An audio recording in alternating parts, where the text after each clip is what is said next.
जय हिंद दोस्तों। क्या आपको पता है कि आईपीओ क्या होता है? क्या आप जानते हैं आईपीओ कैसे काम करता है? क्या होता है? क्या आपको पता है कि कंपनी कैसे स्टार्ट होती है? कंपनी का ओरिजिन कैसे होता है? क्या आप जानते हैं कि प्रोमोटर्स कौन होते हैं? प्रोमोटर किसे कहा जाता है? क्या आप जानते हैं कंपनी अपना फंड या अपने लिए पैसा कैसे अरेंज करती है? क्या आप जानते हैं कंपनी अपना फंड या पैसा कैसे अरेंज करती है? क्या आप जानते हैं कि फंडिंग सीरीज राउंड या फंडिंग राउंड, ये जो funding series A B C D etcetera होते हैं, इनका क्या मतलब होता है? क्या आप जानते हैं वेंचर कैपिटल क्या होता है? क्या आप जानते हैं कि वेंचर कैपिटल इन्वेस्टमेंट स्टेज कौन कौन सी होती है? अगर आपके मन में भी ये सारे सवाल हैं तो आप सही जगह हैं। ये वीडियो पूरा देखिए, आपको इन सारे सवालों के जवाब मिलेंगे। तो चलिए स्टार्ट करते हैं।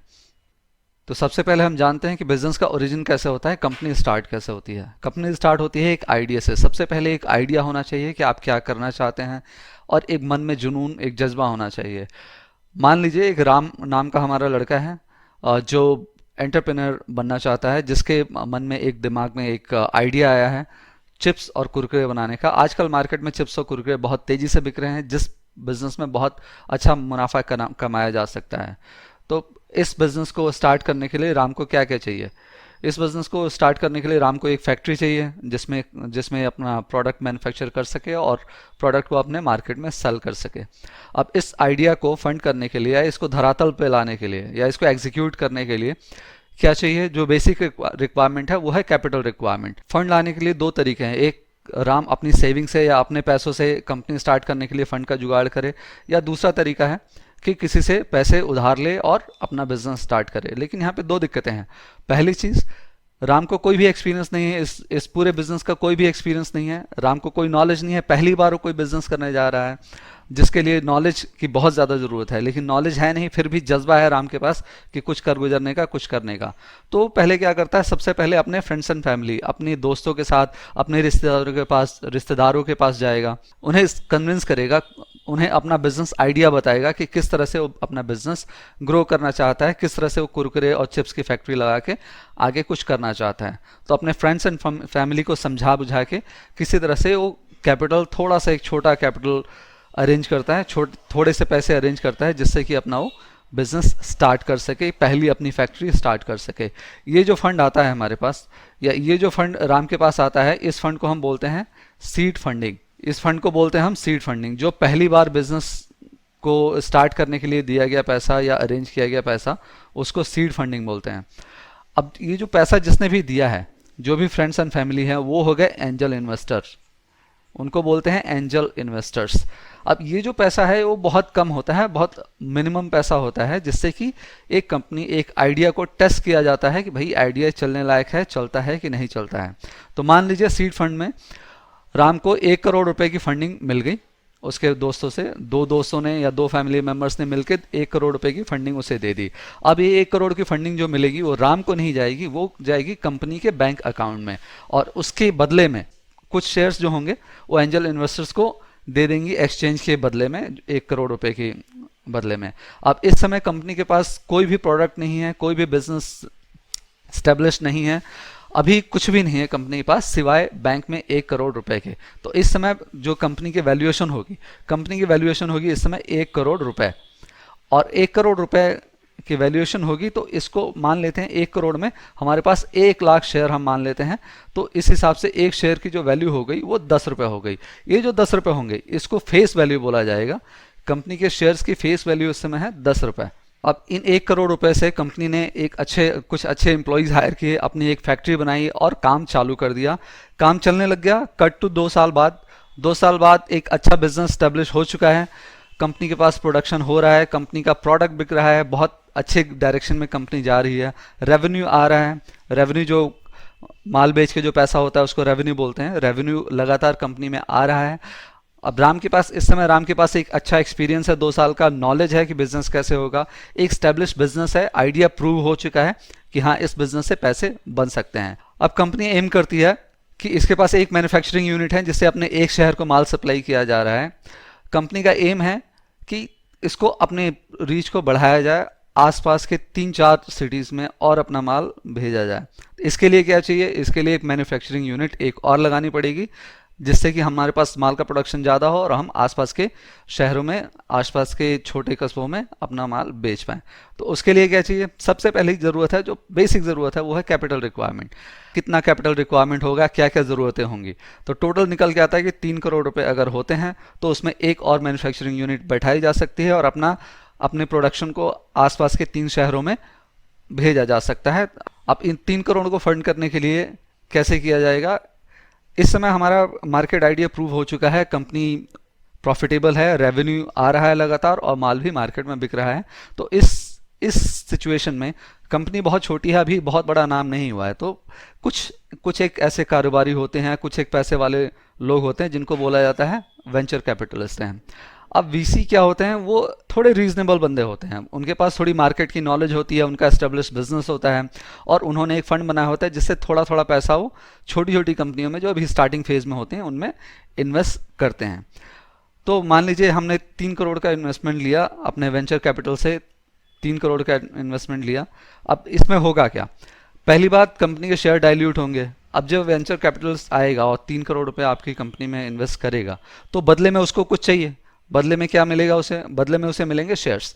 और शेयर्स जो पहले 2 पार्टनर हुआ करते थे, 2 एंजल इन्वेस्टर और एक प्रमोटर राम, अब ये चौथा बंदा आएगा और इसको कुछ शेयर्स डाइल्यूट करके दिए जाएंगे।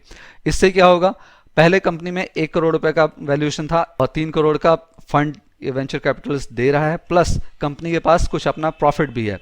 तो इस तरीके से कंपनी की जो वैल्यू है, जो कंपनी का वैल्यूएशन है, वो वैल्यूएशन इंक्रीज हो जाएगी, हमारे शेयर्स जो हैं वो डाइल्यूट होंगे। और उसके बाद जो इससे फ़ायदा क्या होगा? अब ये तो बात हो गई बिजनेस की। इससे जो पहले एंजल इन्वेस्टर्स हैं जिन्होंने थोड़ा थोड़ा पैसा ऐड किया था, उनका क्या फ़ायदा होगा? उनका फ़ायदा ये होगा कि कंपनी की वैल्यूएशन जिस तरह से इंक्रीज होगी उसी तरह से उनके जो इन्वेस्टमेंट है उसकी नोशनल वैल्यू बढ़ेगी। नोशनल वैल्यू क्या होता है? नोशनल वैल्यू वो वैल्यू जो पेपर पे है। अगर आपके कोई भी क्वेश्चंस हैं तो उनको कमेंट कर सकते हैं, मैं कोशिश करूंगा आपके सारे कमेंट्स पढ़ने की और उनको प्रॉपर आंसर करने की। अगर आपकी वीडियो यहाँ तक अच्छी लगी है तो उसको लाइक करें, शेयर करें, सब्सक्राइब करें और कमेंट करना बिल्कुल ना भूलिए। अब कंपनी के पास 2 मैन्युफैक्चरिंग यूनिट हैं और कंपनी 3 शहरों में अपना कारोबार स्थापित कर चुकी है। एक अच्छा फंड फ्लो है, एक अच्छा रेवेन्यू फ्लो है। कंपनी के पास जो मैनेजमेंट टीम है वो मैनेजमेंट टीम में काफ़ी सारे प्रोफेशनल हैं जिनकी वजह से प्रोडक्टिविटी जो है वो बढ़ चुकी है और रेवेन्यू भी बढ़ चुका है। रेवेन्यू से प्रॉफिट भी जनरेट होने लग गया है। मोटा मोटी कंपनी आगे बढ़ चुकी है।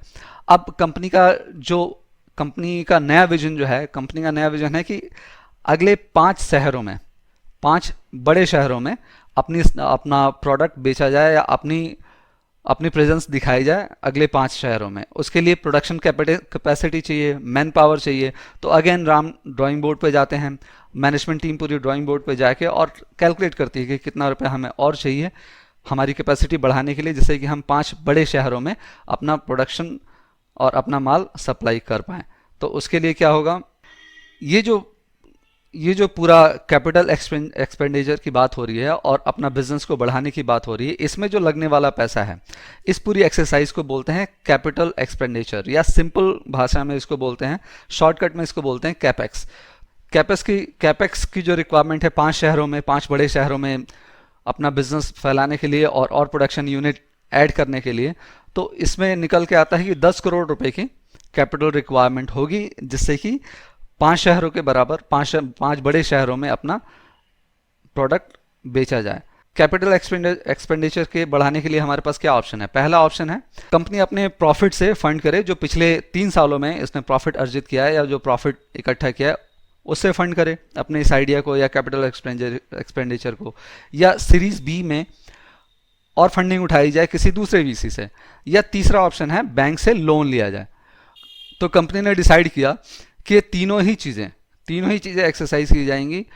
कंपनी के प्रॉफिट से भी पैसा उठाया जाएगा, सीरीज बी में किसी दूसरे वीसी से भी फंड लिया जाएगा और बैंक से भी लोन लिया जाएगा। टोटल 3 करोड़ कंपनी के प्रॉफिट से डाले जाते हैं, 3 करोड़ एक दूसरे वीसी से लिए जाते हैं और 4 करोड़ रुपए बैंक से लोन लिए जाते हैं।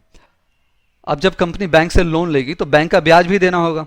इससे क्या होगा कि कंपनी अब जो भी काम करेगी उसमें अपने प्रॉफिट का कुछ हिस्सा जो बैंक का डेट को रीपेमेंट करने के लिए या बैंक का ब्याज भरने के लिए जाने लगेगा। अब सीरीज सी प्राइवेट इक्विटी, कुछ साल और बीत चुके हैं, कंपनी ने बहुत अच्छा सक्सेस किया है, कंपनी बहुत अच्छे से ग्रो हो रही है, लगातार ग्रो हो रही है, रेवेन्यू में ग्रोथ हो रही है, लगातार 8 साल हो चुके हैं कंपनी को, सक्सेसफुल कंपनी है, कंपनी का आइडिया प्रूव हो चुका है, एक बढ़िया प्रॉफिट कंपनी जनरेट कर रही है लगातार बेसिस पे। और कंपनी ने डिसाइड किया कि उसे अपने प्रोडक्ट्स को डाइवर्सिफाई करना होगा। अब अपने पोर्टफोलियो में और प्रोडक्ट्स को ऐड करने के लिए कंपनी को मैन्युफैक्चरिंग यूनिट ऐड करनी पड़ेगी, और मैन्युफैक्चरिंग यूनिट ऐड करने के लिए कैपिटल रिक्वायरमेंट होगी। वंस अगेन फिर से चेक करते हैं तो सारे प्लानिंग के हिसाब से 20 करोड़ रुपए की रिक्वायरमेंट होगी कंपनी को अपना प्रोडक्ट डाइवर्सिफाई करने के लिए, और इंडिया के सभी बड़े शहरों में अपनी प्रेजेंस दिखाने के लिए, मेजर सिटीज़ में अपना प्रेजेंस दिखाने के लिए वहाँ पे वेंडर्स बनाने पड़ेंगे, अपने प्रोडक्ट को वहाँ पे डिस्ट्रीब्यूट करना पड़ेगा। इसके लिए 20 करोड़ रुपए की ज़रूरत होगी। कंपनी के पास फंड्स को रेज करने के लिए या पैसे को इकट्ठे करने के लिए क्या क्या ऑप्शंस हैं देखते हैं। इस समय 3 ऑप्शन है कंपनी के पास। या तो कंपनी बैंक से लोन ले ले।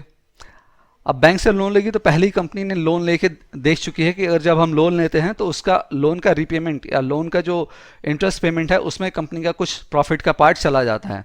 तो लोन ना लेके कंपनी चेक करती है कि क्या हम कोई दूसरा तरीका है जिससे कि हम और फंड रेज कर सकें, अपनी कंपनी की वैल्यूएशन को और बढ़ा के या कंपनी की शेयर होल्डिंग को और डाइल्यूट करके। तो दूसरा ऑप्शन है किसी तीसरे वीसी के पास जाएं, और तीसरा ऑप्शन है कि प्राइवेट इक्विटी फर्म से पैसा उठाएं। अब प्राइवेट इक्विटी फंड और वीसी में क्या डिफरेंस है? दोनों से तो पैसा लेना है। वीसी क्या होता है? एक छोटा इन्वेस्टर होता है जो कंपनी को इनिशियल स्टेज में, छोटी स्टेज में, जहां पे कंपनी का आइडिया सिर्फ प्रूव हुआ होता है, अभी बहुत बड़ी कंपनी नहीं हुई होती है, तब छोटे छोटे अमाउंट से छोटे चेक काट के और कंपनीज को फंड करते हैं वीसी लोग। लेकिन प्राइवेट इक्विटी के पास बहुत पैसा होता है। प्राइवेट इक्विटी एक बड़ी फर्म होती है, बड़ी फर्म हो सकती है, बड़ी कंपनी हो सकती है, कोई ऐसा बंदा हो सकता है जिसके कि 2-3 बिजनेसेस ऑलरेडी चल रहे हैं, वो बिजनेस की दुनिया में ऑलरेडी इस्टेब्लिश है और बहुत पैसा है उनके पास, और वो बड़े बड़े चेक्स या बड़ा बड़ा फंड इन्वेस्ट करते हैं। बेसिकली ये एक लेटर स्टेज में, एक अच्छी स्टेज में कंपनी में इन्वेस्ट करते हैं, जहाँ पे कंपनी ने अपना आइडिया प्रूव कर दिया है, कंपनी प्रॉफिटेबल है, काफ़ी शहरों में इसकी प्रेजेंस है और इसका प्रोडक्ट भी चल निकला है, तब जाके ये प्राइवेट इक्विटी फर्म्स जो हैं वो इन्वेस्ट करते हैं। इनका रिस्क जो होता है वेंचर कैपिटलिस्ट और एंजल इन्वेस्टर से रिलेटिवली बहुत कम होता है, क्योंकि ये ऐसे बिजनेस में प्रेफर करते हैं अपना पैसा लगाना जो कि प्रूवन है और जिसके फेल होने के चांसेस बहुत कम है। अगर कंपनी डेट उठाती है तो उसका, जैसा कि हमने पहले ही डिस्कस किया, कि उसे अपने प्रॉफिट का कुछ पार्ट इंटरेस्ट के रूप में पेमेंट करना पड़ेगा, जिससे इसकी प्रॉफिटेबिलिटी कम हो सकती है, और कंपनी के पास डेट बर्डन भी होगा, जिससे कि कंपनी काफ़ी स्ट्रेस फील कर सकती है।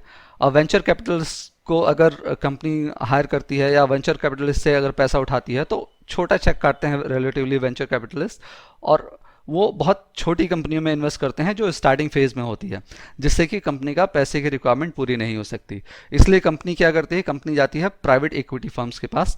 प्राइवेट इक्विटी फर्म एक बड़ी कंपनी हो सकती है, कोई एक बड़ा इन्वेस्टर हो सकता है जिसके पास, जो ऑलरेडी बिजनेस की दुनिया में 3-4 कंपनीज जिसकी इस्टेब्लिश हो ऑलरेडी, जिसका बड़ा नाम हो, जिसने ऑलरेडी बिजनेस बहुत सालों से करता हुआ आ रहा है, उसको बोलते हैं प्राइवेट इक्विटी फर्म या प्राइवेट इक्विटी इन्वेस्टर्स। तो प्राइवेट इक्विटी इन्वेस्टर वीसी की तरह खाली फंड देके और हट नहीं जाते हैं, वो कंपनी के बोर्ड में एक अपना बंदा, एक अपना कोई आदमी रखते हैं जो कि कंपनी के डेली कामकाज पे नज़र रख सके, जो कि ये इस्टेब्लिश करे कि कंपनी ने जिस वजह से पैसा लिया है उसी वजह पे पैसा खर्च किया जा रहा है या नहीं, और कंपनी सही डायरेक्शन में जा रही है या नहीं। इस समय कंपनी पूरे ऑल ओवर इंडिया में मेजर सिटीज़ में अवेलेबल है, बहुत सारी इसकी मैन्युफैक्चरिंग यूनिट्स हैं, एक काफ़ी बड़ा मैनेजमेंट टीम है जो कि प्रोफेशनल से भरा हुआ है, जो कि बहुत अच्छा डिसीजन ले सकते हैं।